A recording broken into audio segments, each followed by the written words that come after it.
Group 4కి సంబంధించినటువంటి కటాఫ్లు చూద్దాం. గ్రూప్ 4లో ఏముంది, ఏం జరిగింది గ్రూప్ 4లో. గ్రూప్ 4 రిజల్ట్స్ వచ్చినాయి. ఇక్కడ మనం ఒకసారి చూస్తే ఓసీ కటాఫ్ ఎంత అంటే, ఓసీ కటాఫ్ ర్యాంక్ వైజ్ ఏమి చేయలేదు కదా, ఎంతమంది అప్లై చేశారంటే 24,949 మంది అప్లై చేశారు. Competition for each job among applied candidates అంటే ఓసీ ఓపెన్ కేటగిరీకి సంబంధించి కాంపిటీషన్ ఒక పోస్ట్కి ఎంత అంటే 51 ఉన్నది. ఒక పోస్టుకి 51 మంది పోటీ పడ్డారు. ఈడబ్ల్యూఎస్లో ఒక పోస్టుకి ఎంతమంది పోటీ పడ్డారు అంటే 28 మంది పోటీ పడ్డారు. అదే బీసీఏలో బాలసంతులు, గంగేదులోళ్ళు, తర్వాత పిచ్చకుంట్లోళ్ళు, తర్వాత బుడుబుకలోళ్ళు, ఇట్లా చిన్న చిన్న వీళ్ళంతా కలిసి ఏది చాకలి మంగలి వీళ్ళందరూ కలిసి ఒక్క పోస్టుకు 82 మంది పోటీ. వీళ్ళకు ఎంత పోటీ చూడండి. బీసీబీలో ఒక్క పోస్టుకు 92 మంది పోటీ. బీసీసీలో ఒక్క పోస్టుకు 25, ఇది కన్వర్టెడ్ క్రిస్టియన్. బీసీడీకి వస్తే ఒక్క పోస్టుకు 102 మంది పోటీ పడ్డారు. బీసీఈ విషయానికి వస్తే ఒక్క పోస్టుకు 113 మంది పోటీ పడ్డారు. ఇక్కడ ఎస్సీలు ఒక్క పోస్టుకు 113 మంది పోటీ పడితే ఎస్టీలు 127 మంది పోటీ పడ్డారు. ఎస్టీలు ఒక్క పోస్టుకు 127 మంది కొట్లాడుకుంటే, అదే ఈడబ్ల్యూఎస్సీ అగ్రవర్ణాలలో ఒక్క పోస్టుకు 28 మంది. చూసుకో ఎంత కాంపిటీషన్. ఇది చూడొచ్చు.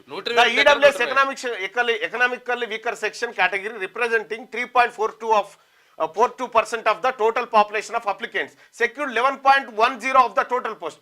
వీళ్ళు ఎంతమంది అప్లై చేసిన వాళ్ళ దాంట్లో 3.42% అయితే మొత్తం ఉద్యోగాలు వచ్చిన వాళ్ళ దాంట్లో 11.10% వాళ్ళకే వచ్చినాయి. చూసుకో 4% లేని వాళ్ళకు 12% వచ్చేసినాయి. ఇంత ఇక this result is an excess representation అంటే వాళ్ళకి రావాల్సిన దానికంటే 7.68% ఎక్కువ ఉద్యోగాలు. ఇక్కడ ద ఓసీ అంటే non EWS category which forms 3.43% of the applicant. మొత్తం దాంట్లో వాళ్ళు ఎంతమంది 3.43% అప్లై చేసుకుంటే వాళ్ళకి ఎన్ని 6.10% టోటల్ పోస్టులు వచ్చినాయి వాళ్ళకి. చూసుకో దిస్ లీడ్స్ టు ఎక్సిస్. వాళ్ళకి ఎంత ఎక్సిస్ 2.67% వాళ్ళకి ఎక్సిస్ వచ్చేసింది. 2.67% వాళ్ళకి ఎక్సిస్. ఇక తర్వాత together the EWS and non EWS category making up 6.85% of the total applicant population secured. వీళ్ళంతా మొత్తం గ్రూప్ 4 ఉద్యోగాల్లో అప్లై చేసినటువంటి అందరిలో 6.85% మాత్రమే ఈడబ్ల్యూఎస్ నాన్ ఈడబ్ల్యూఎస్ వాళ్ళు ఉంటే వాళ్ళకి ఎన్ని ఉద్యోగాలు వచ్చినాయంటే 16.2% మొత్తం ఉద్యోగాల్లో వాళ్ళకి వచ్చినాయి. 6% ఉంటే 16% చూసుకోరిగా. రిప్రజెంటేషన్ షోయింగ్ అండ్ ఎక్సిస్ 9.35% ఉద్యోగాలు అదనంగా పోయినాయి ఇప్పుడు వాళ్ళకి. 9.35% ఉద్యోగాలు. Most other category appearance to have sacrificed a portion of their quota to the OC. ఇక్కడ ఏది most of the categories appear to have sacrificed, వీళ్ళందరూ త్యాగం చేసి ఓసీ వాళ్ళకి ఈడబ్ల్యూఎస్ వాళ్ళకి అప్పచెప్పారు. Indicating shift the job allocation in favour of this groups. వీళ్ళకు పోయినాయి. అయిపోయిందా?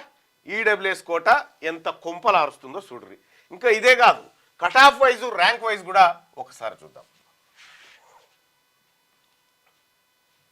ఇది గ్రూప్ 4 కి సంబంధించి, ఇది అసిస్టెంట్ మోటార్ వెహికల్ ఇన్స్పెక్టర్ సంబంధించి ఒకసారి చూద్దాం.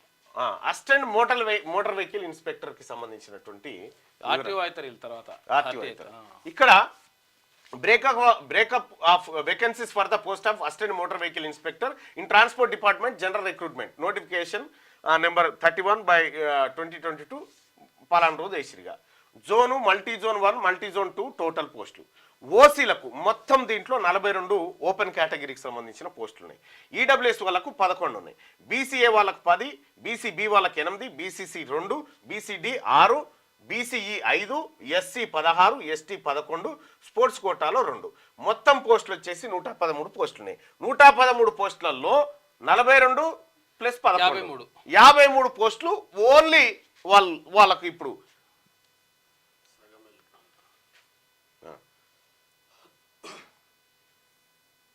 కిందికి పోతుందన్నా. రైట్, ఇక్కడ చూద్దాం.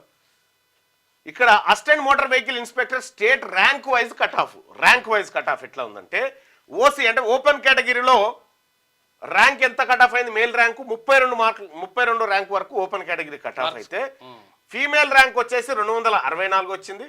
ఇక మల్టీజోన్ 2లో, ఇది మల్టీజోన్ 1లో, మల్టీజోన్ 2లో 38 ర్యాంక్ వరకు ఇక్కడ కట్ ఆఫ్ అయితే 356 వరకు ఫీమేల్ ర్యాంక్ కట్ ఆఫ్ అయింది. ఇక్కడ ఈడబ్ల్యూఎస్ వాళ్ళకు, అంటే ఈడబ్ల్యూఎస్ వాళ్ళకు మల్టీజోన్ 1లో 105 ర్యాంక్ వస్తే ఉద్యోగం వచ్చింది. ఈడబ్ల్యూఎస్ అదే ఏది ఏది ఈడబ్ల్యూఎస్ అంటే అప్పర్ క్యాస్ట్ రెడ్డి గారి బిడ్డకు వీళ్ళందరికీ వీళ్ళకి ఏం చేస్తారంటే 105 ర్యాంక్ వస్తే మగోళ్ళకేమో అందులో ఉద్యోగం వచ్చింది. అదే వాళ్ళ ఇంట్లో ఆడోళ్ళకు 640 ర్యాంక్ వచ్చినా వచ్చింది. మల్టీజోన్ 2లో 170 ర్యాంక్ వచ్చినా వీళ్ళకి వచ్చింది మేల్ ర్యాంకు. ఇక 627 ర్యాంక్ వచ్చినా వచ్చింది. ఇదే బీసీఏ చూస్తే మన చాకలోల బిడ్డకు 114 ర్యాంక్ వస్తే ఉద్యోగం రాలే, ఈ కట్ ఆఫ్. ఇక్కడ 810 ఫీమేల్ ర్యాంకు ఇది. ఇక బీసీడీ పరిస్థితి, వాళ్ళ పరిస్థితి దారుణంగా. వీళ్ళకేమో ఇప్పుడు రెడ్డోళ్ళ బిడ్డకేమో 105 ర్యాంక్ వస్తే ఉద్యోగం వచ్చింది. బీసీబీ అంటే గౌడు, పద్మశాలి ఈ పేదలందరికీ ఇక 59 ర్యాంక్ వస్తే ఉద్యోగం రాలి. 50 అంటే వీళ్ళకంటే మంచిగా చదివినా ఉద్యోగం రాలి. ఇక్కడ బీసీడీలో ముదిరాజులు, మున్నూరు కాపులు, యాదవులు వీళ్ళందరికీ 53 ర్యాంక్ వచ్చిన ఉద్యోగం రాలే. వీళ్ళకంటే డబుల్ ర్యాంక్ వచ్చినటువంటి రెడ్డి వాళ్ళకు వచ్చింది చూడ్రి, అప్పర్ క్యాస్ట్ వాళ్ళకి. ఇక్కడ ఫీమేల్లో 437 ర్యాంక్ వచ్చినా వీళ్ళకి రాలే, కానీ వాళ్ళ ఇంటి పెద్దోళ్ళ ఇంటి ఆడబిడ్డకు 640 ర్యాంక్ వచ్చినా వచ్చింది. ఇగో ఇక్కడ బీసీబీ మల్టీజోన్ 2 బీసీబీలో 87 ర్యాంక్ వస్తే 88 ర్యాంక్ వస్తే మన వాళ్ళకు ఉద్యోగం రాలే, కానీ వాళ్ళకు 170 ర్యాంక్ వచ్చినా వచ్చింది. చూసుకో. ఇక్కడ బీసీడీలో 65 ర్యాంక్ వస్తే మన వాళ్ళకు ఉద్యోగం రాలే, కానీ వాళ్ళకు 170 వచ్చినా వచ్చింది. ఇక్కడ ఫీమేల్లో మన ఆడబిడ్డలకు, మన గొల్లోళ్ళ ఆడబిడ్డ, మన ముదిరాజుల ఆడబిడ్డ, మన గౌన్లోళ్ళ ఆడబిడ్డ, మన పద్మశాల ఆడబిడ్డ, మన ఎంబీసీ కులాల బిడ్డలకు వీళ్ళకు ఉద్యోగాలు 386 ర్యాంక్ వచ్చినా వీళ్ళకి రాలేదు. 387 వస్తే రాలేదు, వీళ్ళకి 627 ర్యాంక్ వచ్చినా ఉద్యోగం వచ్చింది. అంటే ఎవరిని ప్రతిభ ఉన్నటువంటి మాటలని డైలాగులు కొడతారు కదా, మరి ప్రతిభ ఉన్న బీసీ వాళ్ళకు ఉద్యోగాలు రాకుండా, చదువు చక్కగా రాకుండా వెనకబడ్డటువంటి వాళ్ళకు ఉద్యోగాలు పోతే దీన్ని ఏమంటారు? దోపిడీ. కాకపోతే తెలంగాణ రాష్ట్రంలో వాళ్ళు ఈడబ్ల్యూఎస్ ఎలిజిబిలిటీస్ ఉన్నది 1 or 2%, వాళ్ళకి 10% కోట అప్పనంగా దోపిడీ జరుగుతూ ఉంది. ఇగో ఇది తెలంగాణ రాష్ట్రంలో బీసీలకు జరుగుతుంది. ఇప్పుడు గ్రూప్ 4లో జరిగినటువంటి అన్యాయం. ఇక ఇదే గ్రూప్ 4లో డిస్ట్రిక్ట్ వైడ్ కట్ ఆఫ్లో ఒక్కసారి తీసుకుంటే ఆదిలాబాద్ జిల్లాలో ఈడబ్ల్యూఎస్ కోట పేద ఏది ఈడబ్ల్యూఎస్ ఉంది కదా, ఈడబ్ల్యూఎస్ కోటాలో అప్పర్ క్యాస్ట్ వాళ్ళ పిల్లలకు, పెద్దోళ్ళ పిల్లలకు 238 ర్యాంక్ వచ్చినా ఉద్యోగం వచ్చింది వాళ్ళకు. ఇదే గౌన్లోళ్ళ బిడ్డకు 120 ర్యాంక్ వస్తే ఉద్యోగం రాలే. ఆదిలాబాద్ జిల్లాలో ఒక్కొక్కటే ఎగ్జాంపుల్ చెప్తా. భద్రాద్రి కొత్తగూడెం జిల్లా తీసుకో. భద్రాద్రి కొత్తగూడెంలో ఏది ఈడబ్ల్యూఎస్ సర్టిఫికేట్ పెట్టినటువంటి రెడ్డి గారి బిడ్డకు ఇక్కడ 284 ర్యాంక్ వస్తే ఉద్యోగం వచ్చింది. 284 ర్యాంక్ వెనుక. ఇదే కొత్తగూడెంలో పేద ముస్లింలు బీసీఈ ముస్లిం సోదరులకు 35 ర్యాంక్ వచ్చినా ఉద్యోగం రాలే. 35 ర్యాంక్ వచ్చినా ఉద్యోగం రాలే. హనుమకొండ తీసుకుందాం. హనుమకొండలో ఈడబ్ల్యూఎస్ 740 ర్యాంక్ వస్తే ఉద్యోగం వచ్చింది. 740 ర్యాంక్ వచ్చినా ఉద్యోగం వచ్చింది హనుమకొండలో. ఇదే 137 వస్తే రాలే. ఇగో బీసీడీ 137 వస్తే రాలే, ఉద్యోగమే రాలే. 740 ర్యాంక్ వచ్చినా కూడా వాళ్ళకు ఉద్యోగం వచ్చింది. మన వాళ్ళకేమో 137 వచ్చినా ఉద్యోగం రాలే. ఇక్కడ హైదరాబాద్లో ఈడబ్ల్యూఎస్ 6322 ర్యాంక్ వచ్చినా ఉద్యోగం వచ్చింది. 6322 ర్యాంక్ వచ్చినా కూడా ఇక్కడ ఉద్యోగం ఉంది. ఇక్కడ బీసీడీ 797 ర్యాంక్ వస్తే రాలే. ఫిమేల్ కూడా 881 వచ్చినా రాలే. ఈ దోపిడి చూడండి. ఇక్కడ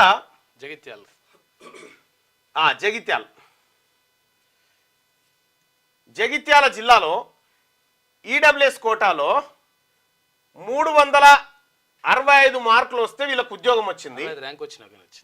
ర్యాంక్ వచ్చినా ఇక్కడ బీసీడీ 159వ ర్యాంక్ వస్తే ఉద్యోగం రాలే.